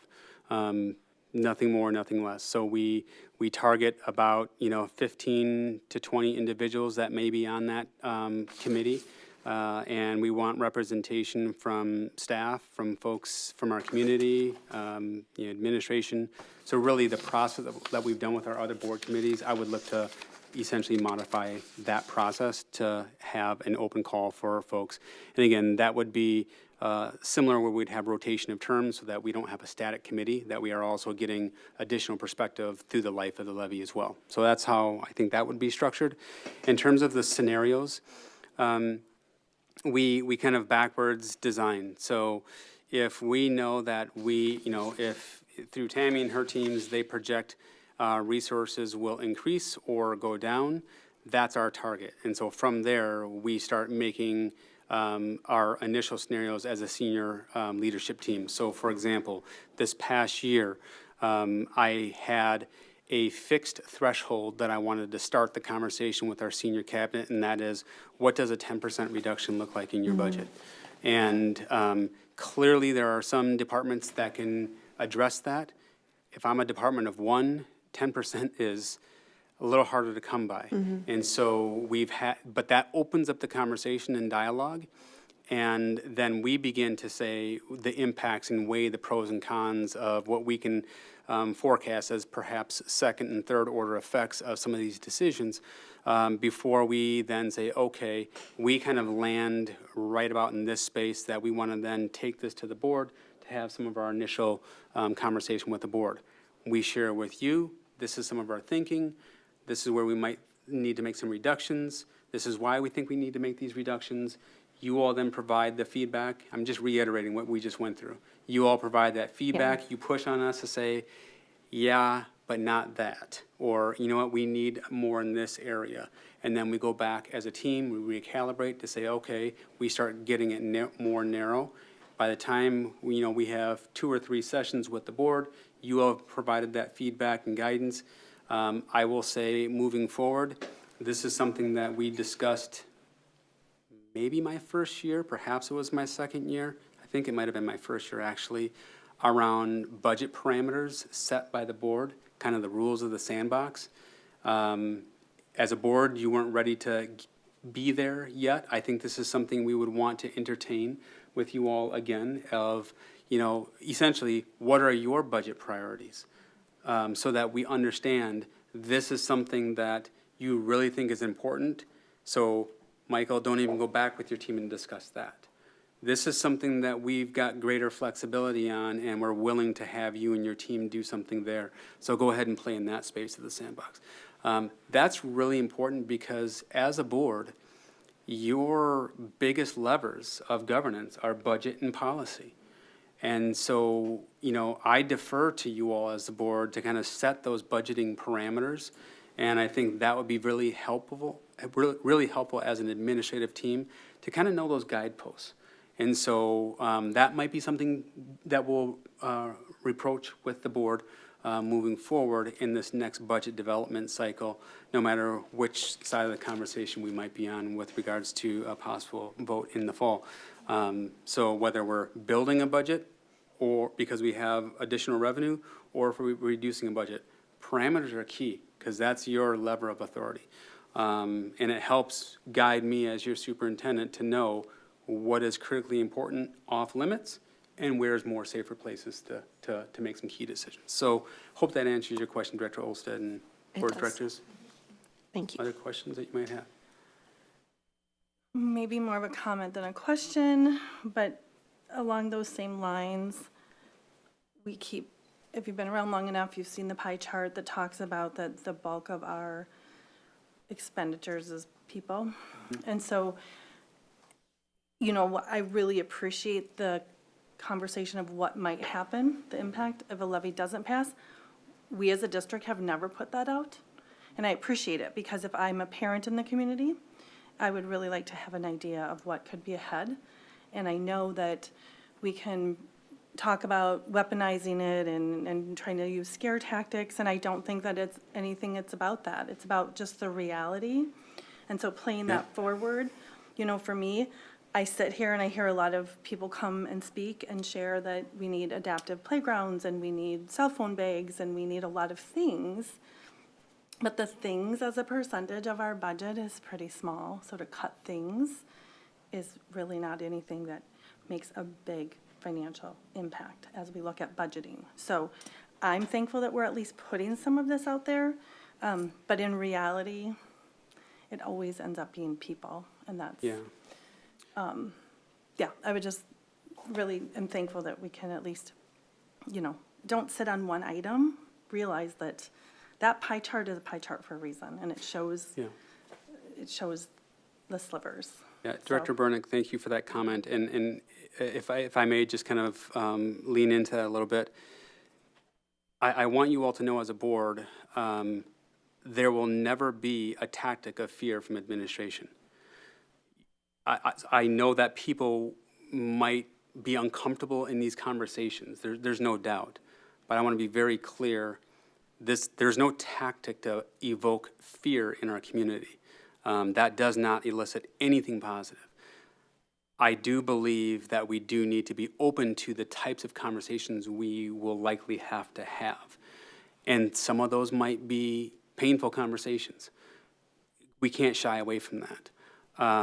And that's where we, as a community, in good times and in bad, we have to lean in and not lean out, because that's what's going to help. Even if we have to make tough decisions, that's what keeps us strong as a community. So just want to lean more into what you just said, because we went back and forth on how that slide might be perceived. We really toiled with that because we did not want to be accused of evoking a fear-based vote. That is not ever going to be something you're going to get from this administration. But you're going to get a very factual, informed conversation so that our community knows what they're engaged in before they make a vote or before you all. I mean, that's our commitment to you as a board. That's our commitment to this community.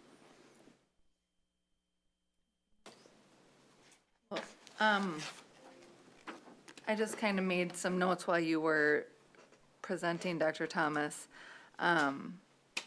Talking about from the very beginning, just the funding, the lack of funding that we received, and honestly, the continuing to push and advocate for more local control of the funds that we do receive. I really appreciate that the priorities or how the money will be spent was kind of put into 4 different categories. Being specific as possible with our goals. We just learned of that at our conference that we went to Last week, yeah. on Monday, and they talked about clarity is kindness, and you know, getting the input and the collaboration from our staff, actually, of, you know, when we are setting goals, making sure that we have the information from the people that touch our, you know, our students. They're the ones that can really, they talked about at the pathway to, I'll butcher how they said it, but, you know, we went to a conference on Monday about student success, and that's really what we're after. We want the highest student success possible in this district, and they talked about that pathway is much straighter in the classroom, how the teacher to the student. The pathway for administration and the board is much curvier. There's many more avenues to look at. So I appreciate the clarity, the focus on the 4 different priorities, and I feel that I trust the team to collaborate with the teachers and be specific as possible. What else did I write? Oh, that I really do appreciate the oversight committee. And, you know, as we go forward, it is ultimately up to the community. We all know that our finances and our students first, our youth and our finances are 2 of our greatest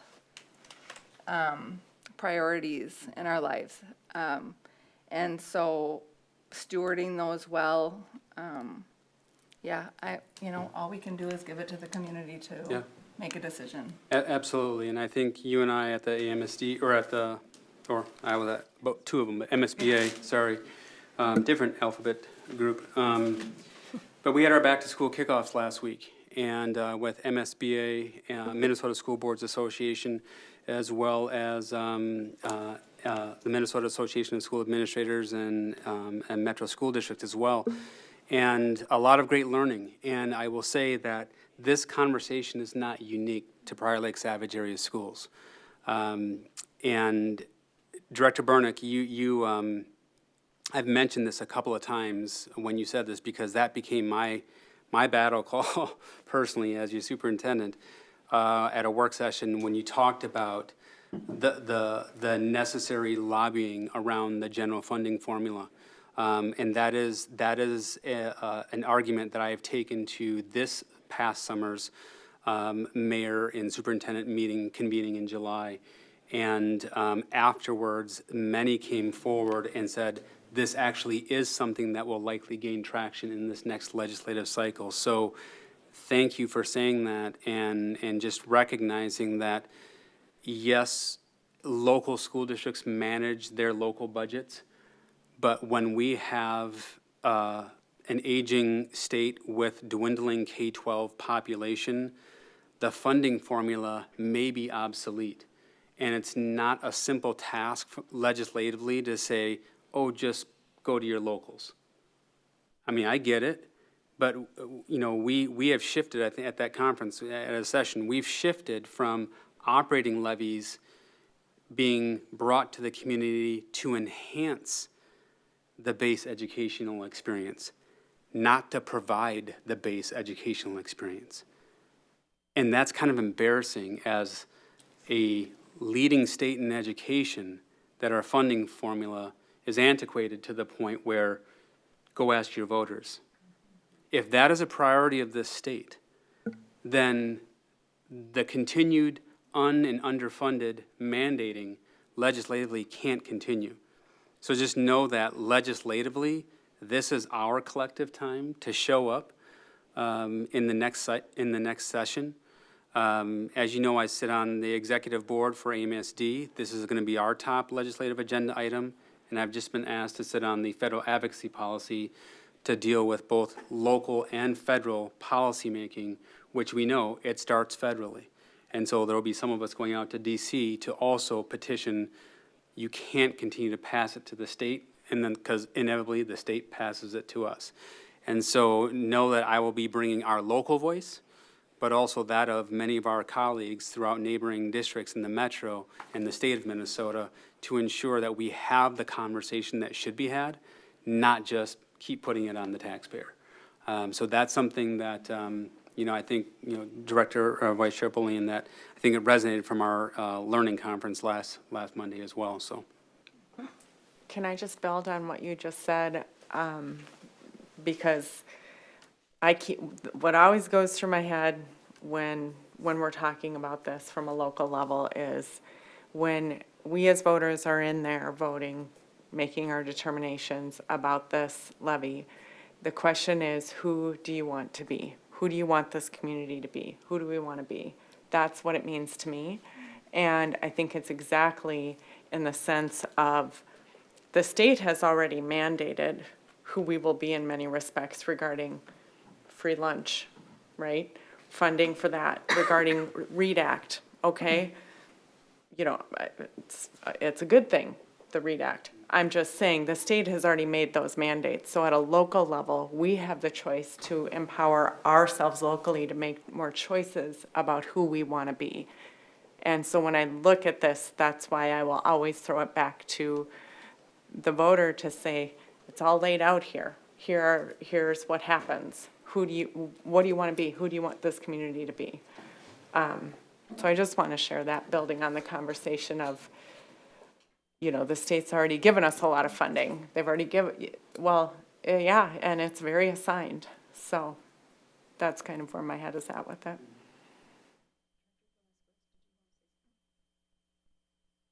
Yeah, it's a very astute observation, identifying exactly what the community wants to be, or at least half of the equation of it, right, in terms of the funding and what the promise is.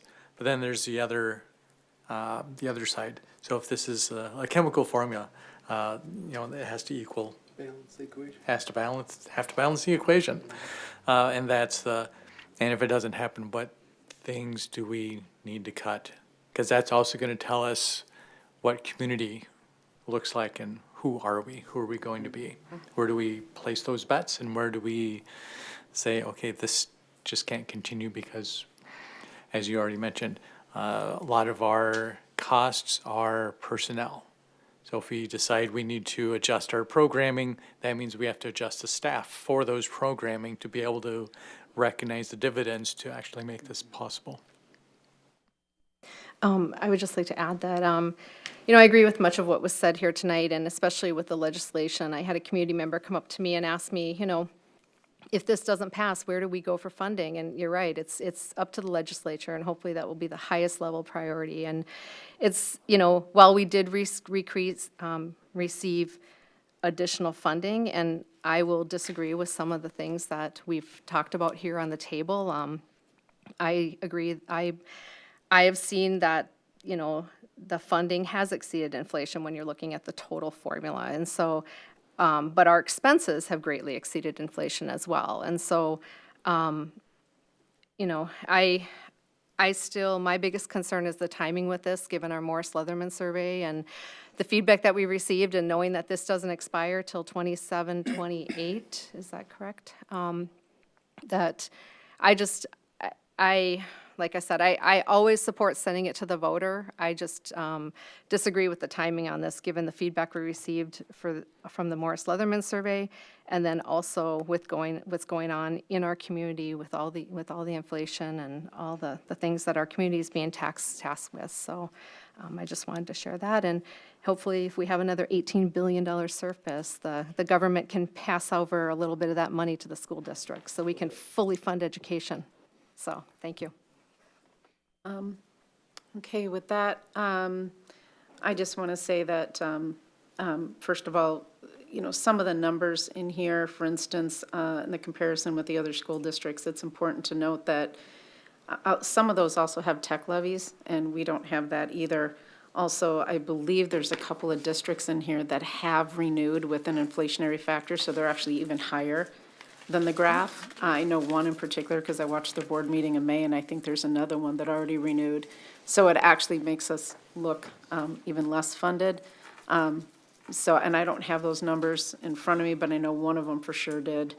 And so they're much higher than what's already in there. And they had a tech levy in addition to that. So that's something just to keep in mind, that when we're looking at how much we're investing in student outcomes, and we want to compare ourselves to other districts, that's really important to see that other districts are investing.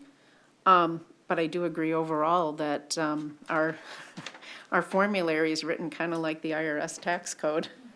It needs to be revamped, but in the meantime, we still need to, whether the money goes to the state and it comes back to us, or whether we invest in ourselves, we really need to do that.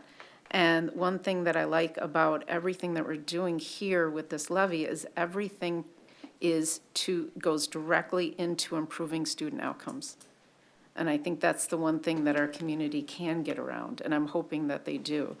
Nonetheless, the only thing we're really doing here right now is determining, where we're saying we're going to spend this, or where the general areas are to show that we're improving student outcomes, and to let the community decide. And I would highly recommend that anybody out there that had questions on this go directly to the district and ask those questions. There's a lot of false numbers out there.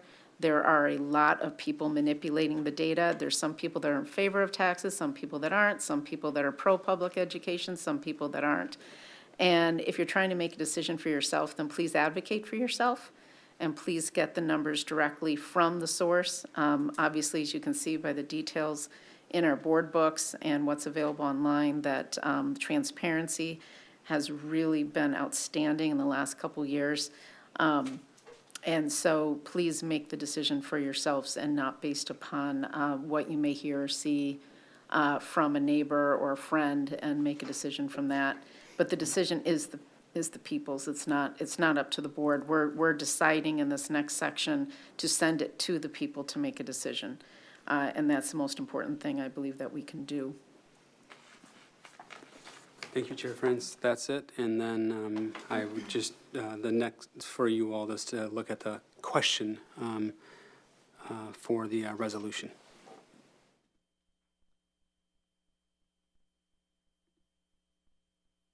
So the examples up here in the board book, that hasn't changed from from July 8th? Correct. This is the language that was drafted by the attorneys. Correct. Okay.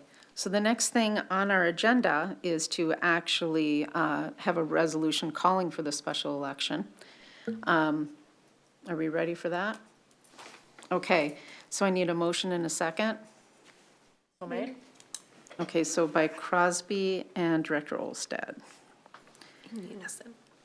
Pardon me? Okay. In unison. In unison, okay, well, it's a tie. So before we go on, are there any questions about the resolution calling for the special election and the language that was already presented on July 8th and is being represented today? Okay, then, this is a roll call vote, starting with Director Olstad. Aye. Director Crosby. Aye. Director Burnick. Aye. Director Bullion. Aye.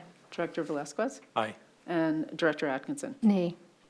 Okay, and that's aye, so that passes 6-1 to send this to the voters.